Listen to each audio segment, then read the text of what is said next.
Access denied.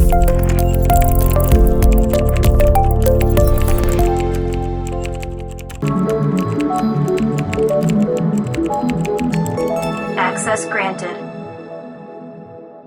नमस्कार मित्रांनो, प्रॉस्परटेक YouTube चॅनलमध्ये मी हर्षल आपलं स्वागत करतो. मित्रांनो, मागच्या व्हिडिओमध्ये आपण स्ट्रिंग इंटरपोलेशन बद्दल माहिती घेतली होती.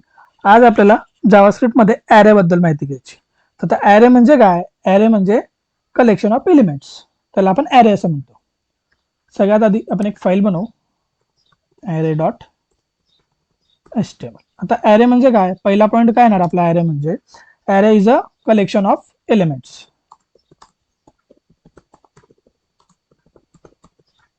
एखाद्या व्हॅल्यूजचा जो ग्रुप असेल त्याला आपल्याला स्टोअर करायचा असेल सेम रेफरन्स नेम सोबत, तर त्याला आपण ॲरे असं म्हणू शकतो. म्हणजे आपल्याला इथं लिहिणं येणार storing group of elements with same reference name is called array असं आपण म्हणू शकतो. बरोबर. त्याच्यानंतर आता ॲरे मध्ये आपण कुठल्या टाईपच्या व्हॅल्यू स्टोअर करू शकतो? तर आपण सेम टाईपच्या व्हॅल्यू आपण स्टोअर करू शकतो किंवा डिफरंट टाईपच्या व्हॅल्यू आपण स्टोअर करू शकतो.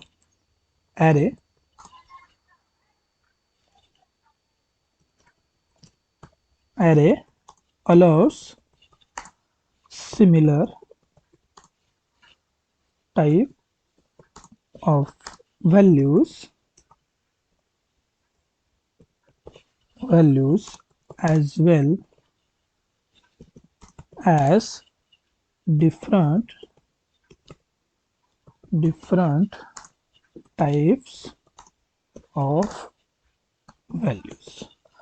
ॲरे मध्ये आपण काय करू शकतो? सेम टाईपच्या व्हॅल्यू तसेच डिफरंट टाईपच्या व्हॅल्यू सुद्धा आपण स्टोअर करू शकतो. म्हणजे काय? त्याच्यामध्ये आपण स्ट्रिंग स्टोअर करू शकतो, बुलियन स्टोअर करू शकतो, नंबर स्टोअर करू शकतो, कुठलाही ग्रुप आपण त्याच्यामध्ये स्टोअर करू शकतो. ओके. त्याच्यानंतर आपला चौथा पॉईंट येऊ शकतो. त्याच्यामध्ये ॲरेचा वापर कुठे करू शकतो आपण? अजून कुठे वापरणार आपण ॲरेला? ज्यावेळेस आपल्याला डेटा सिक्वेन्शियल ऑर्डर मध्ये मेंटेन करायचा असेल त्यावेळेस सुद्धा आपण ॲरेचा वापर करू शकतो.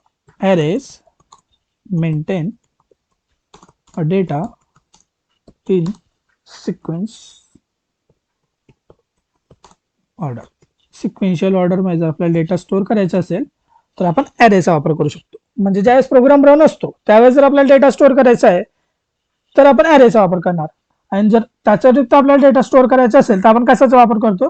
तर आपण सिम्पली डेटाबेसचा वापर करत असतो. हे असतं आपलं ॲरेचं इंट्रोडक्शन.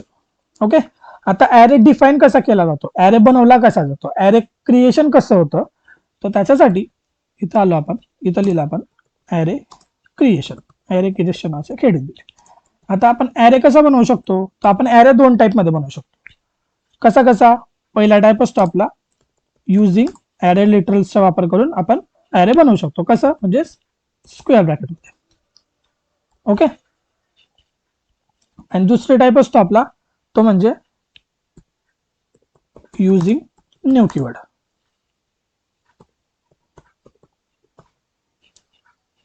and constructor. अशा दोन पद्धतीने आपल्याला ॲरे बनवता येतो. आता त्याच्यातला जो पहिला मेथड आहे आपला युजिंग ॲरे लिटरल्स, त्याच्यामध्ये ॲरेचा सिंटॅक्स कसा येणार?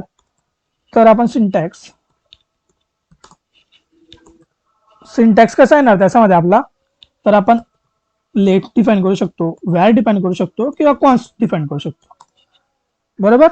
आणि याच्यामध्ये आपलं जे काय नाव द्यायचं असेल आपल्याला ॲरे इक्वल टू आणि स्क्वेअर ब्रॅकेट आपल्याला डिफाईन करता येणार. ही झाली याच्यातली पहिली मेथड. दुसरा कसा करू शकतो आपण? Same let var const array equal to square bracket मध्ये आपण इथे देऊ शकतो व्हॅल्यू 1, व्हॅल्यू 2, व्हॅल्यू 3 असं मल्टिपल्स आपल्याला व्हॅल्यू देता येतात. ही झाली आपली पहिली method.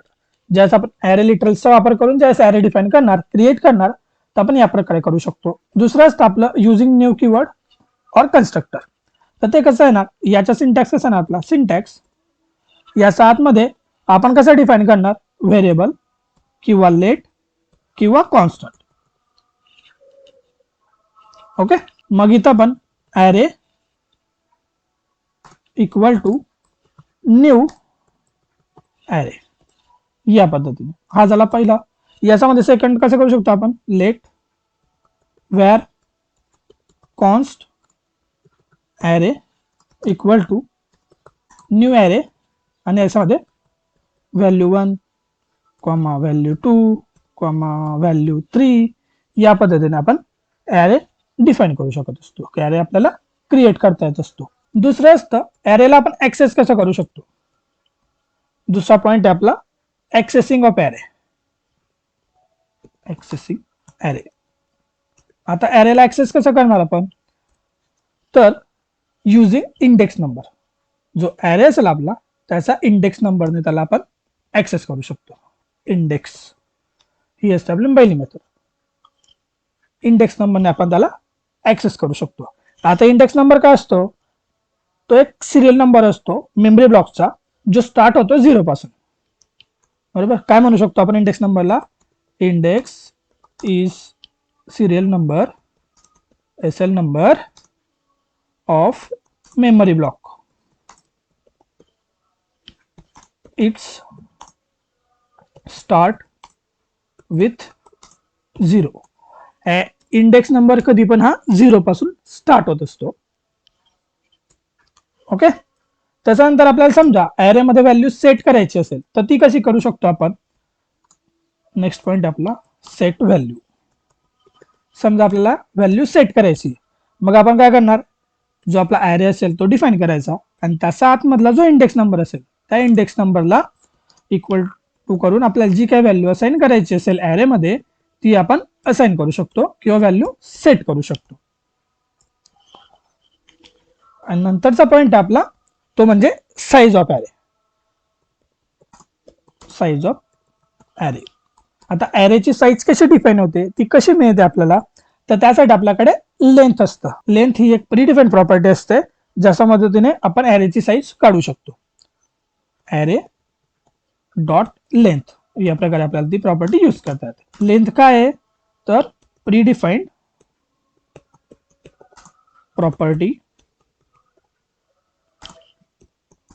It's returns size of array. ॲरेची साईज जर आपल्याला मिळवायची असेल तर आपण लेंथचा वापर करू शकतो. ही एक प्रीडिफाईन्ड प्रॉपर्टी आहे, तिचा वापर करून आपल्याला ॲरेची साईज ही काढता येत असते. हे आपण ॲरे बद्दल माहिती बघितली.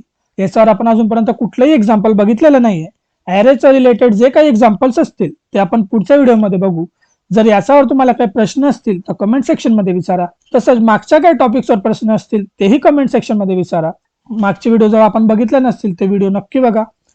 जर हा व्हिडिओ तुम्हाला आवडला असेल तर लाईक करा, आणि असेच नवीन नवीन व्हिडिओ बघण्यासाठी चॅनलला सबस्क्राईब करायला विसरू नका. धन्यवाद.